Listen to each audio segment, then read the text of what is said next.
Hey guys, Bam here. So I just realized after like recording the whole video, I just realized for some reason my sound didn't pick up, so I have to do it over. But anyway, so this video will be about my league starter for the next league. So it started as I was just league starting stuff and trying to come up with something good, and then I stumbled upon this. So I'm using ball lightning of static, but I'm using a trap support. So I know some people use like totem with it, but I didn't like using totems. It was pretty clunky to me, and also you had to wait a bunch to use the totem sometimes. So the way I build it instead, I think is way better, but to each his own. So this is a ball lightning of static. So the biggest difference with the ball lightning of static is that it doesn't move; it stays in an area, and then it has a cooldown on lightning, but we're like working this around this using traps. So instead of relying on like just laying down a ball lightning, we're actually using a bunch of traps. And the cool thing is that if you look at the top left corner of my screen, you can see here sometimes it goes up to 13 traps. So what happens is that it actually is 13 different sources of ball lightning that will each hit every like millisecond or something. So yeah, it's pretty insane. Uh, and I really like the playstyle out of it. And also the good thing is right now I'm using a bunch of uniques because since I was like emulating a league starter, what I did is instead of just like trying to gear the character and just see how it goes on the end game, I just leveled it non-twing, so no gear added to the character. I made it all the way through the campaign using Exsanguinate Mine, which was my league starter for the last league, which I really enjoyed. It was super fast, really easy. One of the best clear I ever played. And yeah, so this is how I leveled it. And then once I got to map, I changed it to Ball Lightning. And yeah, I used Ball Lightning of Static. And at first I was only using like random rares, making sure my spell suppression was max and my resistance. And then I ran a bunch of essences on low tier maps, just like I will probably do on the next league. And with all those essences, I actually crafted some gear and sold that gear to be able to like funnel this build. Right now it's really cheap for this league. It's really cheap, but there's a couple of things that plays into this. So first off, the relocation patient. Normally, they to to to me this is one of the best items in the game right now. Normally they are really rare, but this league, since everyone is doing magic find, there's a bunch of them, so the price is pretty low. Sorry about that. And also the badge of the Brotherhood is the same. Normally this is really high price. Right now it's like a divine. Next league it will not be as cheap as this for sure. But yeah, so everything was pretty cheap. The gloves were 1 divine. The belt was 100 chaos, but since that one has such a good implicit, I don't think it will be as cheap next league, but still. And the reason why we need this implicit is that it's really hard to get our resistance capped. If we look at it right now, if I don't have my build, I actually like real low on resistance. So and it also has 50%, 40 to 60% lightning resistance. So yeah, this is pretty useful. And the rest is just like a normal power charge stacking. So we're using a void battery for the +1 power charge, but most importantly for the increased spell damage per power charge. And we have 11 power charges. Okay, so and since we're using a badge of the Brotherhood, we also have 11 frenzy charges. So yeah, it's pretty good. And then yeah, as you can see, 11 multiplied by 25 makes it to 275. So we're getting 275 spell damage per because of we have 11 power charges minus the 80.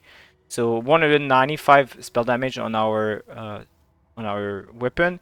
And also we're using the spell damage, no, not the spell damage, sorry, the cast speed on it because we're using slave drivers.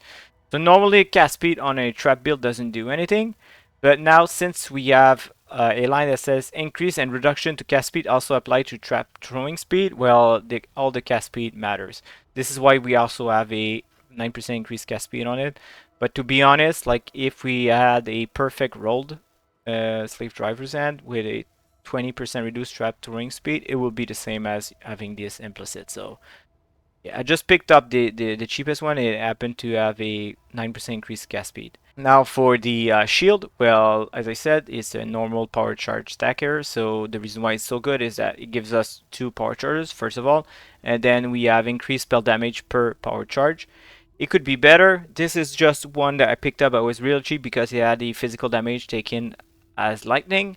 It could be as any element, and it could be a better rolled increased spell damage per power charge, as you have to remember every single point there gives us 11% spell damage. So yeah. Uh, this this is another one I was using previously. Good timing. So this I actually picked up. I don't know if someone's looking at what I'm doing or what, but this shield I actually picked up for 60 chaos and this one for 100 chaos, I think. So yeah, I'm happy to sell it back. Okay, now yeah, the reason why we're using Tinkerskin is that it's pretty good for a trap build, and also this one is really cheap because it has +2 level of suffocate AoE gems. Normally you would want +2 to trapped, yeah, right? Because Tinkerskin is a body armor for traps, but since we're using Ball Lightning of Static, it actually has the AoE tag, so it works for it. Um, yeah, I bought this for a divine and then I 6 linked it using tinted currency. Yeah, it was pretty cheap. If people pick up on this build, I don't know if Tinkerskin with +2 AoE will be as cheap next league, but it's just keep an eye out for this if you want to try it out. Especially if you want to try out this league, because if I were to price check it right now, okay, now there's none because okay, 6 links, right? Even okay, so sadly there's none right now. So there's none right now online, but if we look at it, they're pretty cheap, right? You can see like there's a bunch of them, but yeah, as I said earlier, there's not a lot of people playing right now, so that's where there's like all those people probably quit the league, right? But it could be a good way to get +2 level to your gem. And as I said, since it's so weird using AoE on a Tinker skin, where normally you wouldn't want trap. Oh, the next thing I didn't talk about is the anathema. So since we're power charge stacking, the cool thing is that we pretty much have unlimited curses because right now we have 11 curses available because we have 11 power charges. So yeah, this is a no-brainer, pretty easy. Yeah, this is all uniques. Now, I didn't talk much about this, but the cool interaction with those 2 items is that if you're using Graven Secret, you actually get absorption charges instead of power charge. But with the Relikish, we have like we're considering having the maximum number of power charges. So we're double dipping. We're getting absorption charges and power charges. So yeah, it's pretty insane, the combo of those two. So this is just a simple ring that has a bunch of resistance. I'll show you how I crafted it. And the helmet is kind of weird, but the most important one is the +1 to maximum power charges. And here again, you want to fix your resistance with the suffixes.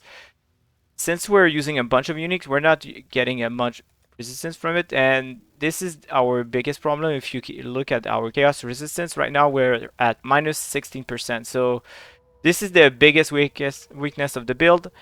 I don't know how to fix it yet. Maybe using a better ring, like I don't know if one of the suffix was actually like chaos resistance, something like that. So since I'm explaining the build on this video, and this will be the build I'm actually using to try to get a mirror. I will not be interacting with the link mechanic because, as I said, this is a kind of league starter, so next league will not have the wisp, which I know is the best, like most rewarding mechanic ever, but we will not be interacting with it. So what will happen is that this is like the overview of the build. I will do a full build guide once I'm done with it, but now I will just focus on trying to get as far as I can in 4 days Maybe I'll get to a mirror, maybe not. But yeah, this is the build I'll be using. So on the next video, I will just be focusing on what I did on day one to make some currency. Yeah, hopefully this helps. If you have any question about the build, you can post it in comment. And if you want to keep up with the challenge, make sure you subscribe. And as always, take care, guys.